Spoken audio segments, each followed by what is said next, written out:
ഞങ്ങൾക്ക് ഒരു പേര് പറയാനും ഒരു ഭയമില്ല. നിങ്ങൾക്ക് വെറുതെ വർഗീയ ധ്രുവീകരണം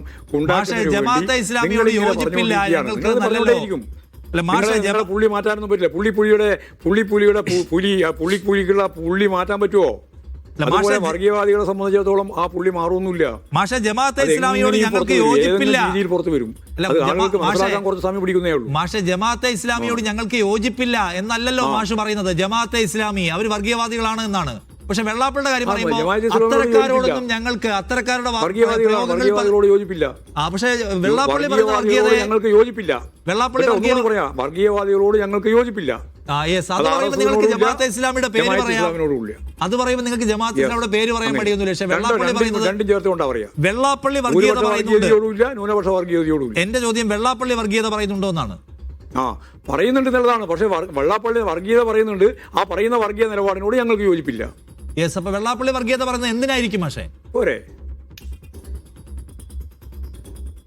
വെള്ളാപ്പള്ളി നിരന്തരമായി വർഗീയത പറയുന്നത് എന്തിനായിരിക്കും? അല്ല, നിങ്ങളെല്ലാം വർഗീയത പറയുന്നത് എന്തിനാ? എല്ലാ വർഗീയതക്കും ഒരു ഉന്നുണ്ട്. അല്ല, നിങ്ങൾ ജമാഅത്തെ ഇസ്ലാമി വർഗീയതക്കും ഒരു ഉന്നം, പ്രധാനപ്പെട്ട ഉന്നം അതൊന്ന് കമ്മ്യൂണിസ്റ്റ് വിരുദ്ധതയാണ്. വിരുദ്ധതയാണ്. ജമാഅത്തെ ഇസ്ലാമി ഉൾപ്പെടെയുള്ള BJP ഉൾപ്പെടെ RSS ഉൾപ്പെടെയുള്ള എല്ലാ വർഗീയവാദികളുടെയും വർഗീയതക്ക് പിന്നിലുള്ള ഉന്നം അത് പുരോഗമന വിരുദ്ധമാണ്, അത് കമ്മ്യൂണിസ്റ്റ് വിരുദ്ധമാണ്, രാജ്യവിരുദ്ധമാണ്, മതനിരപേക്ഷ വിരുദ്ധമായ, ജനാധിപത്യ വിരുദ്ധമായ, കമ്മ്യൂണിസ്റ്റ് വിരുദ്ധമായ നിലപാടിനെയാണ് ഞങ്ങൾ ശക്തിയായിട്ട് എതിർക്കുന്നത്. ശരി. അപ്പൊ ഞാൻ ചോദിക്കുന്നത്, ശരി, മാഷ് പറഞ്ഞല്ലോ വെള്ളാപ്പള്ളി വർഗീയത പറയുന്നുണ്ട് എന്ന് പറഞ്ഞു. അങ്ങനെയെങ്കിൽ വെള്ളാപ്പള്ളിയുമായിട്ട് നിങ്ങൾക്കൊരു സൗഹൃദവും നിങ്ങളുടെ ഒരുമിച്ചുള്ള കാർ യാത്രയും എങ്ങനെ സാധ്യമാകുന്നു? എങ്ങനെ നവോത്ഥാന സംരക്ഷണ സമിതി തലപ്പത്ത് ഇപ്പോഴും അദ്ദേഹം ഇരിക്കുന്നു? അല്ല, വർഗീയവാദ നിലപാട് സ്വീകരിക്കുന്നത് ഒരു സമീപനമല്ല അദ്ദേഹത്തിന്റെ മൊത്തം വിലയിരുത്തുമ്പോൾ കാണാൻ സാധിക്കുന്നത്. ജനാധിപത്യത്തിന് മതനിരപേക്ഷതക്ക് ഉതകുന്ന രീതിയിലുള്ള നിലപാടുകൾ സ്വീകരിച്ച് മുമ്പോട്ടേക്ക് പോകണം എന്നാണ് ഞങ്ങളുടെ എല്ലാ അഭിപ്രായം. അല്ല, അത് നിങ്ങൾ എത്ര ഇളവ് കൊടുക്കുന്നത്? അദ്ദേഹം വർഗീയത പറയുന്നുണ്ട് എന്ന് താങ്കൾ സമ്മതിച്ചു. കേരളീയ സമൂഹത്തെ മുന്നോട്ടേക്ക് നയിക്കുന്നതിന് വേണ്ടി അദ്ദേഹം വർഗീയത പറയുന്നുണ്ട് എന്ന് CPIM സംസ്ഥാന സെക്രട്ടറി സമ്മതിക്കുകയാണ്. അല്ല, അദ്ദേഹം വർഗീയത പറയുന്നുണ്ട് എന്ന് CPIM സംസ്ഥാന സെക്രട്ടറി സമ്മതിക്കുകയാണ്.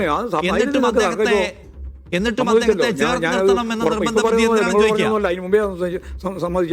അല്ല, അപ്പൊ ഞാൻ ചോദിക്കുന്നത്, എന്നിട്ടും അദ്ദേഹത്തെ ചേർത്ത് നിർത്തണം, കാറിൽ കയറ്റണമെന്ന നിർബന്ധ ബുദ്ധി എന്തിനാണ്? അതാ ഞാൻ നേരത്തെ പറഞ്ഞത്.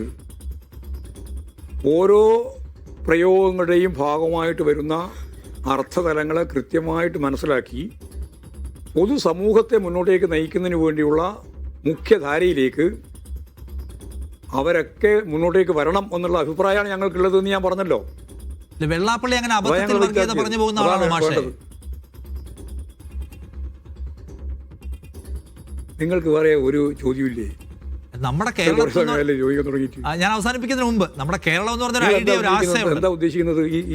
ഈ ചർച്ചയിലൂടെ നിങ്ങൾ എന്താ ഉദ്ദേശിക്കുന്നത്? വെള്ളാപ്പള്ളി നടേശൻ പറഞ്ഞുകൊണ്ടിരിക്കുന്നത് വർഗീയതയാണോ എന്ന് CPM പറയുമോ എന്ന് എന്താ ഉദ്ദേശിക്കുന്നത്? ഒറ്റ ഉദ്ദേശമേ ഉള്ളൂ. വെള്ളാപ്പള്ളി നടേശൻ പറഞ്ഞുകൊണ്ടിരിക്കുന്നത് വർഗീയതയാണെന്ന് ചോദിച്ചുകൊണ്ടിരിക്കേണ്ട കാര്യം എന്താ ഉള്ളത്? നിങ്ങൾ ആദ്യം സാങ്കല്പിക ചോദ്യം ചോദിക്കുക, പിന്നെ ഇമാതിരി ഓരോ ചോദ്യം ചോദിച്ചുകൊണ്ടിരിക്കുക. ശരി, നിങ്ങൾ വിളിച്ചിട്ടാണ് ഞാൻ വന്നത്. നിങ്ങൾ തോന്നിയ പോലെ ചോദ്യം ചോദിക്കാൻ ചോദിക്കില്ല. തീർച്ചയായും ന്യായമായ കാര്യങ്ങളാണ് ചർച്ച ചെയ്യേണ്ടത്. നിങ്ങൾ ഉദ്ദേശിക്കുന്ന വർഗീയ മുഖം കിട്ടണം. അതിനു വേണ്ടി എന്നെ നോക്കണ്ട കേട്ടാ.